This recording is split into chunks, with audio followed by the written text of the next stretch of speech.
je vous le dis, est que ce n'est pas de notre faute si on est né pauvre, mais c'est de notre faute si nous mourons pauvres.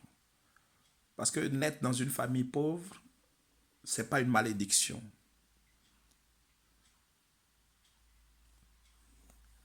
Mais mourir pauvre, c'est nous qui l'avons cherché.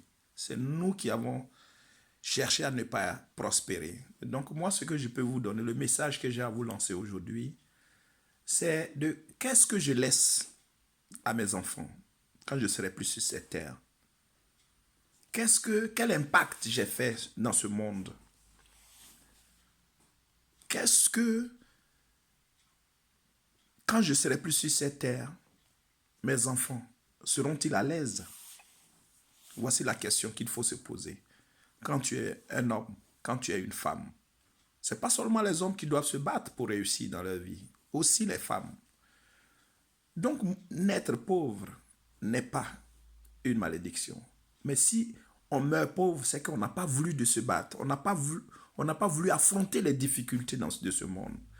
C'est ce qui pousse une personne à rester comme il est, à ne pas vouloir entreprendre, à ne pas vouloir se battre, à ne pas vouloir aller chercher.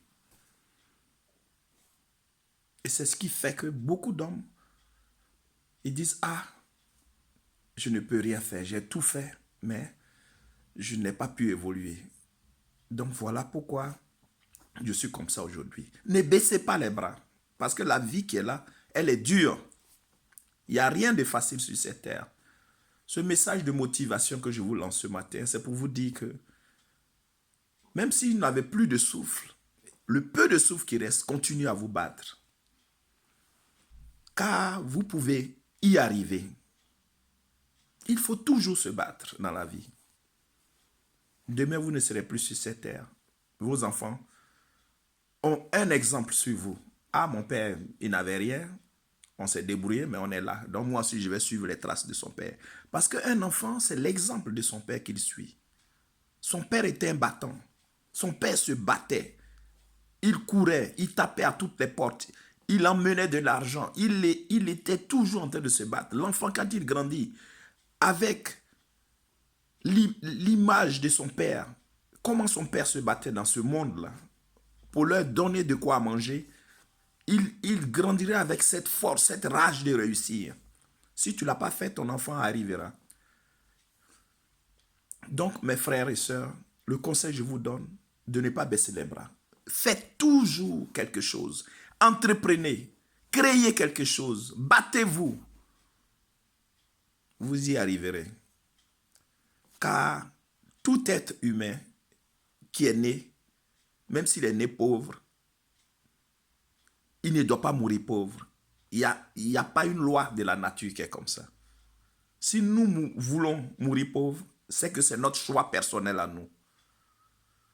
Donc réfléchissez. Le monde là dehors, quand vous sortez de votre porte, dites qu'est-ce que je vais apporter de plus dans ce monde-là pour me faire un nom aussi dans ce monde. Ce n'est pas seulement Bill Gates, ce n'est pas Steve Jobs, ce n'est pas Mark Zuckerberg, le créateur de Facebook, qui vont être les hommes les plus puissants de la planète. Ils sont nés d'une mère et d'un père comme vous.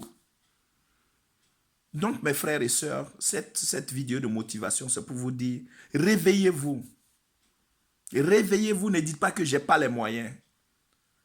Même les milliardaires, ils en cherchent toujours de l'argent. Donc, ne dites pas que je n'ai pas les moyens. Soyez créatifs, réfléchissez, qu'est-ce que je peux faire avec 10 000 francs, avec 50 000 francs, avec 100 000 francs, quelque chose, qu'est-ce que je peux apporter? Qu'est-ce que je peux faire avec ce peu d'argent pour fructifier? Pour que demain, ces 10 000 francs, ces 100 000 francs puissent se multiplier en millions. Voilà les idées qu'il faut avoir. Les idées d'entrepreneur.